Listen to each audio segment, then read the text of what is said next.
Hey everyone, this is Real Estate Riches Podcast, and boy, is it going to be rich, full of the wealth and the tips and the tricks of all kinds of successful agents, because that's what you want to be, right? A business builder who has success in their business. Well, that's what we got going on here. And I'm going to have all kinds of agents, men, women, young or older, sharing all their stuff because there's technology, there's just how do you build your business? There's so many questions, right? So let's learn from some of the best. Gather your wealth and build your business. That's what this channel is all about. And I'm excited to bring it to you. I'm Kathy Byrnes and I'll be your host. And stay tuned. Let's get at it, right?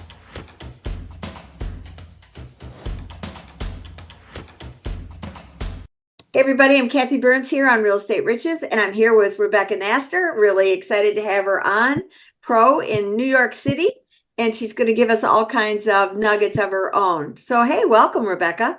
Thank you. Looking forward. Me too.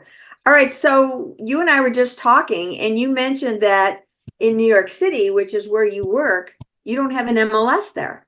No, we've never had one because the brokerages, they can't come to an agreement. So we've never had one. The closest thing we have to an MLS, the closest is StreetEasy. I don't even know what that is. Well, this New York City is not a Zillow. It's not homes.com. The only thing in Zillow really is for the buyer. Because before Zillow came into being, if you wanted to look at listings, you had to go to each one of the firms. You had to go to Corcoran, you had to go to Compass, you had to go to Brown Harris Stevens because there was no collective. And then StreetEasy came into being probably, 15, 20 years ago. And we thought it was great, but now they have a lot of power, too much power. But So that's how a buyer goes to look at apartments. Oh, well, how does the seller promote their product? How do you, if you're the listing agent? It's very simple. There's three avenues. We promote it on our website, which I'm Compass, which has a huge website all over the place. Then we also have something called OLR, where brokers will go on. And then we have StreetEasy. And I'm basically a listing agent. I do represent buyers, but not a whole lot. So when I have a listing, the first thing I do is I put it on my listing, which is Compass. And Compass will then shoot it over also to OLR. I don't have to put it on again. But I will have to do a separate insertion for StreetEasy. Then it comes with the profile, the information, the pictures, the floor plan. That's when I started in this business. We came in on Monday mornings and we looked at the FSBOs in the New York Times, just a few lines, and then we started getting on the phone and calling people because it was all most of it was like a for sale by owner. So what I will tell you, history is Corcoran's the first one that started doing this online. And everybody followed suit because I worked at Corcoran at the time. I'm in the business maybe 28 years, maybe 29. So it kind of like knocked the New York Times off the box or out of the box. Yeah. But they had a website, so people still went on their website, but the website was terrible. So they are a non-entity, but they were the force to be reckoned with when I started in this business. How interesting. So you were telling me that NAR is not really an issue for you guys because you were never putting commissions in there before. How did you?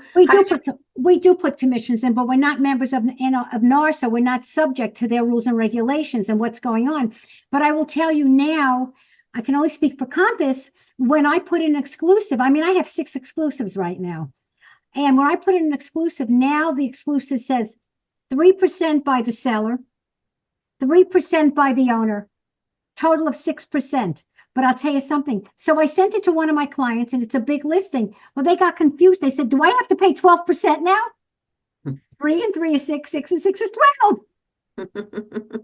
So for me, it has not come up. The bottom line is this. If you are going to be the only person who says, I'm not paying for the broker, let the buyer pay for the broker, and you have 15 other listings and similar listings, and they're all paying the broker on the buyer side, what broker is going to want to bring their listing to your apartment? Right. It's not going to happen. Or what's going to happen is it's just going to lower the price.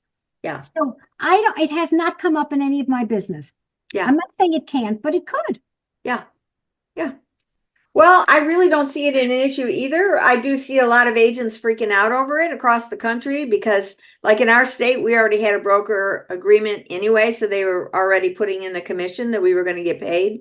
So just the fact that it's not in the MLSs, it's just going to be more aggravation. We'll have to call the agent to find out what we're being paid.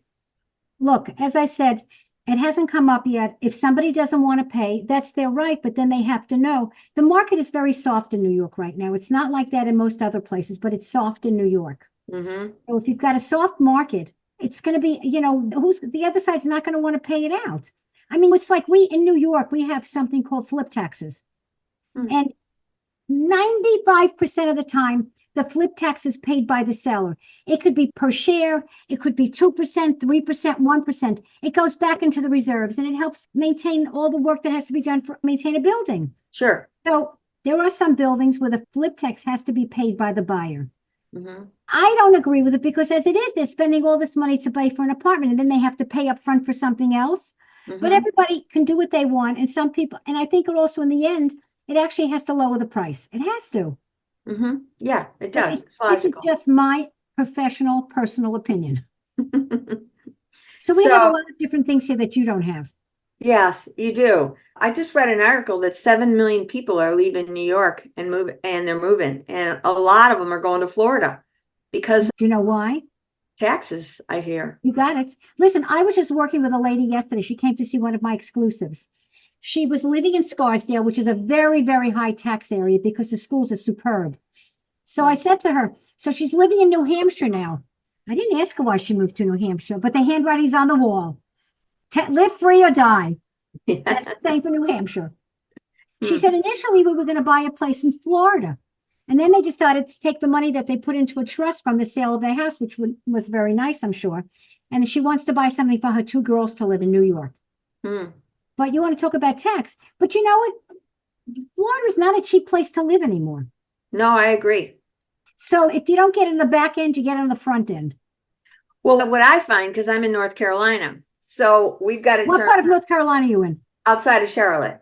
Okay, I have he was a client of mine. He just moved to Charlotte from New York. Mm-hmm. He moved there because, I don't know so much of the taxes, but because the weather. Yes. He's old.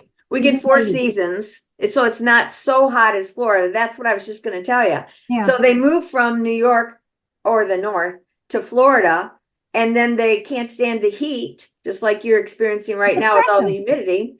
And so they move halfway back. We call them halfbacks. They're snowbirds in Florida and halfbacks in North Carolina because they want the 4 seasons. Yeah. And our taxes are wonderful here. I would get people calling me from up north and they'd say, what are the taxes? I tell them, they go, is that a month? And I go, no, that's a year. They pay cash and get right down here. Well, I'll tell you something interesting. You know, this is my last career.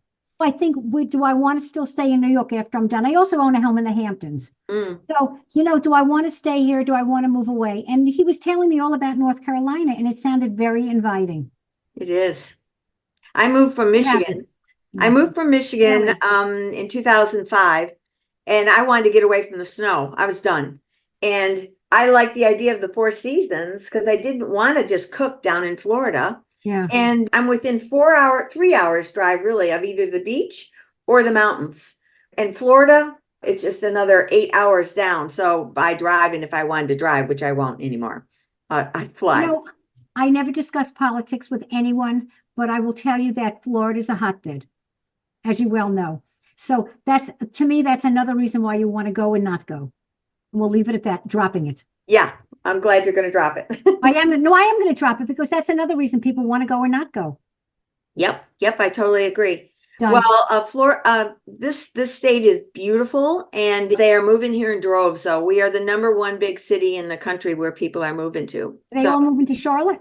The Charlotte metro area, but they're also the Charlotte metro area. I'm north of it. I'm up at a lake here, Lake Norman, and I specialize in the waterfront properties. And just being from Michigan, was around water all my life. And I said, I like that price point. That's going to be my target market. Look, I could sell my apartment, buy a mansion there. You could. Before I forget, people that go back and forth periodically to Florida, we call them snowflakes, not snowbirds. Have you ever heard that term? I haven't heard the snowflakes. It's a snowflake. In other words, you don't pack up and stay there for 6 months. So you're a resident. You go back and forth. You go there for 2 weeks, come back, or for a month, come back. It's a flake. That's funny. Yeah. That's funny. So tell me, what have you done through all these years? You've been in the business a long time. You focus on listings. How did you build that business up where you focused on listings and you actually get them? Okay. I had a friend who was a real estate broker back, a long time ago. And I was looking to get out of corporate America because it did not suit my personality. It took me a long time to figure out. I don't like taking orders from people and having to come in at a certain time and leave at a certain time. But it took me a while to get there. So she said to me, this is a funny story. So I left my last position. I was in marketing. And it's funny. It's the same building I'm working in now for Compass. It's hysterical. I worked for HarperCollins at the time. So I left. There was a lot of stuff going on and I didn't know what I wanted to do, but I had a dog. And first I went to dog grooming school because I thought I wanted to open a dog grooming shop because I used to groom my dog on my own and people stopped me. And then this friend said to me, why don't you become a broker? I said, I don't know anybody who wants an apartment. Who's going to want to sell to me or buy with me? So I went to real estate school. I went back and forth and I picked real estate. I live in a co-op, a big co-op. We have under 300 apartments in the building. And there was another broker who's doing a lot of business in the building, but I didn't think he was terribly ethical, but neither here nor there. So I said, I'm going to make this building my own. So most of the business that I do is in the building. And, call me lazy, but all I have to do is go up and down the elevator. It's not like you're in North Carolina where you get in the car and you go show an apartment, or show a house. Uh-huh. I got to take a cab, a bus, my bikes, a train, something. It's a nuisance. So I don't love. And I'll tell you, if I'm going to go somewhere, it has to be worth my while financially at this point. So I do a lot of business in my building. Right now, I have 4 or 5 exclusive in the building and 1 uptown. Nice. But then what happens is when I sell the apartment to the next person, we become friendly. All the marketing in the world, and I have a person who does wonderful social media for me. She's fabulous. I do so many videos. But all of that marketing cannot take the place of the personal interaction you have with somebody. Oh, I agree. It's relationships. This is a relationship business. Clients are coming, they're thinking they want a bigger apartment. I sold them. I wasn't their broker at the time, but we've gotten together. Friday, we're going to look at a few things in the building, and then they're coming over for drinks later. Yeah, there you go. I love it. That's what I decided to do. Not everybody does it that way. I mean, my claim to fame is I once had 5 or 7 board approvals in one night. Wow. Yeah, it was a Well, that's another thing. Because you're a co-op, you have to have board approval, right? That's right. Yep. So you have to be, a lot of these younger brokers, I don't mean to say anything negatively, but they don't know how to handle a co-op. They don't know how to quantify somebody. So you have to really know what you're doing. It's not an easy task. You have to be able to match the person, their finances with the building. Yes. Right, where they're going to qualify, right? It isn't just the finances, it's their job or whatever, right? Is that it?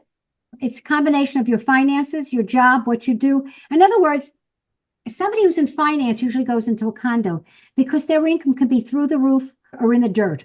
You think about someone in finance, if you're in a hedge fund, you can have a great year or a terrible year.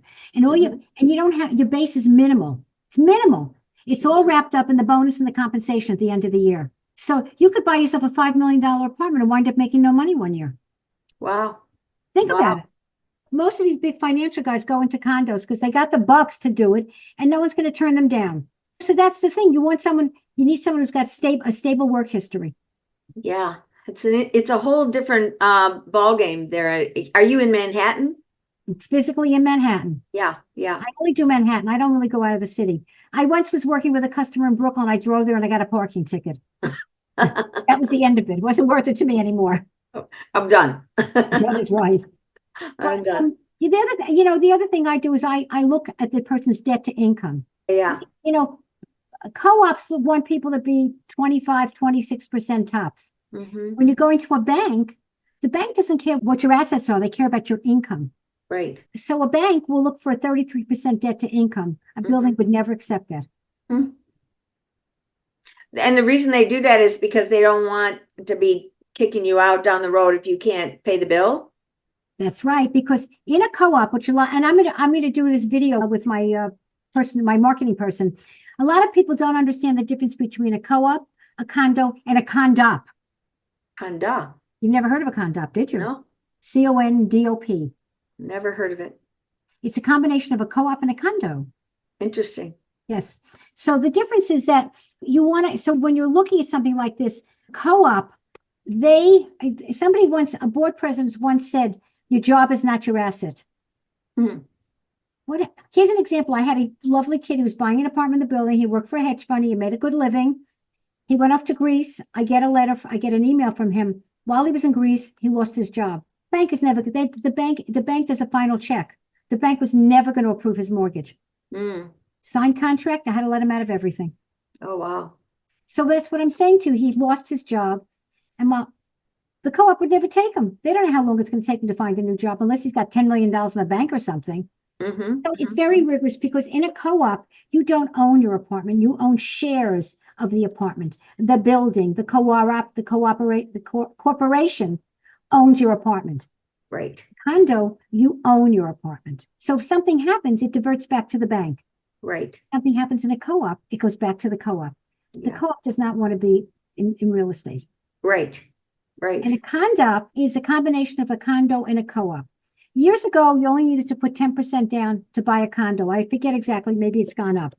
And in a co-op, it was usually 25%. A Condop, it's condo rules and co-op financing. So you need to put down a minimum of 20%. You can't be turned down.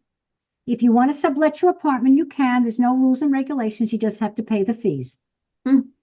So the price is a little higher than a co-op, but still a little bit lesser than a condo. We don't have many of them, but we have a handful.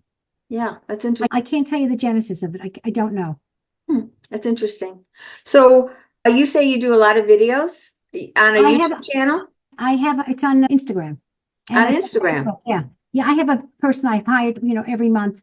We do a bunch of videos and she posts them. Okay, great. And what's your subject? So what are your videos on? Let me see. I sell a lot in this area, and my feeling was I might as well be a specialist, not a generalist. I agree. Thank you. So I did a video. I went around the corner. There's a really great bakery. This was the best video. Everybody loved it. I got the highest response. It's called Eclair. And I told them about my favorite bakery and this is Eclair. And I told them I love Eclairs. I took them inside and I showed them the Eclairs. So that was one. I did another one about the pizza I love down the block. I did a pizza one. And then I did another one. Have you ever heard of the Citicorp Center? No. Okay. It's a huge building down the block. And they used to have a big thing downstairs, which kind of got seedy. There was a big restoration there, renovation, and it became the youth center. It's got all these fabulous restaurants down there with seating. It's a young crowd, an older crowd, and the food is great. So I did something about come to the U, and I gave them some history on the U. Oh, see, I teach agents to do this exact same thing because this is how you build in relationships. Did you give those videos to the owners? Did they know about it? I can't give it to the U because I don't know anybody there. And the problem is you don't know who owners are. They're really not in the shops. They have workers there all day long. We also have a promenade along the river. I live down the block from the river. 2 blocks from the river. So they just opened up a brand new promenade that's sort of like combined with the rest of the river. So I did a whole thing on there. Beautiful. Well, see, you're basically showing the walkability. Yeah, the walkability of your neighborhood and the cool little spots, right? So I do that. I have to come up. I'd like to find something where you can sit around outside for a drink because it's that time of year, but I haven't really come up with anything yet. I don't want to just do wine bars. I don't want to be inside. Yeah. So I have to find outdoor dining that I like. Yeah. And I think the next one I'm actually going to do is I do some educational ones. I'm going to do a thing. Do you know the difference between a condo, a co-op, and a Condop?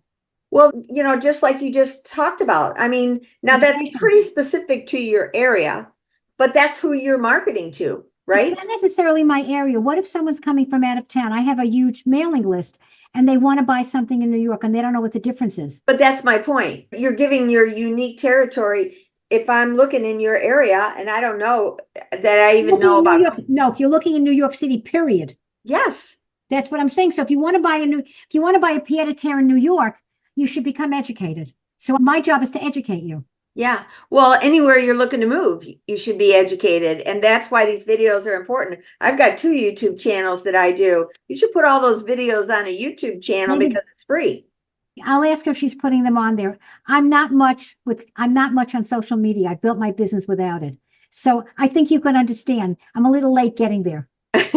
Well, I saw that you were very lean on your social media because that's what I look at to see so that I could learn about people before I go in. And I Go saw on that you, Instagram. yep, you're on Instagram. And I did see some of your videos, which I thought were great. But you've already established your clientele there. So you already have a book of business that you just kind of work over and over, wouldn't you say? More or less, it's referral here and there, the building. Okay. And so basically by doing that, when I first got started years ago, I didn't have a budget for anything. So I would just start interviewing different vendors that I worked with. And I would give them copies of the video. So they would promote it on their social media. I would promote it, but they were more inclined to give me business because I just promoted them. They're going to see that I'm helping them. And so I did that with the vendors. I did it with small businesses, pizza places, all that. So that people would get to know the area as well. And because it also gets you promoted when you're out there doing all these different videos, you're putting them on Instagram or YouTube or whatever. I'm a big fan of multi-purposing them because on Instagram, your feed goes down. Once it's past the day, it's gone. On YouTube, they call that term evergreen. So it's always living there.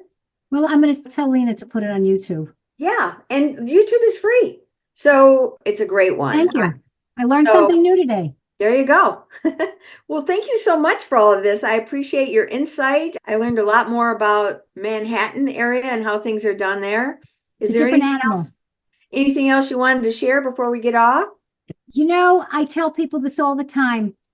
If you are ready to be your own business person, if you are ready to go off on your own, if you have enough money put aside to wait for that. I was very lucky. I had my first sale in a month. Great. But also if you are able to motivate yourself. Mm-hmm.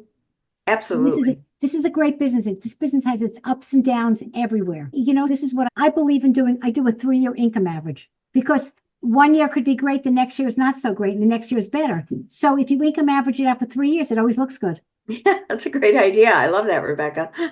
So I encourage people all the time to become a real estate broker if they feel they can handle their own business and motivate themselves. Well, it is a business, and that's exactly the whole point. You got to run it like a business. Exactly. Thank you so much, Rebecca. I really appreciate it. Chatting. So if you like this, please subscribe below, share this, spread the word. Love to have more conversations just like Rebecca's today. Thanks so much, everybody. So thanks for joining me on this episode of Real Estate Riches. Wasn't that great? I'm sure you got a nugget or two. I know I did. So if you liked it, please subscribe below, share it with everybody, make some comments. We really find that invaluable. And if you're thinking that you would love to talk about this a little bit more, let's schedule a business strategy call. I'll have the link below. And let's see if we can't mastermind together and see if we can empower each other. That would be great. So until next time, signing off. Hope to see you on the next one.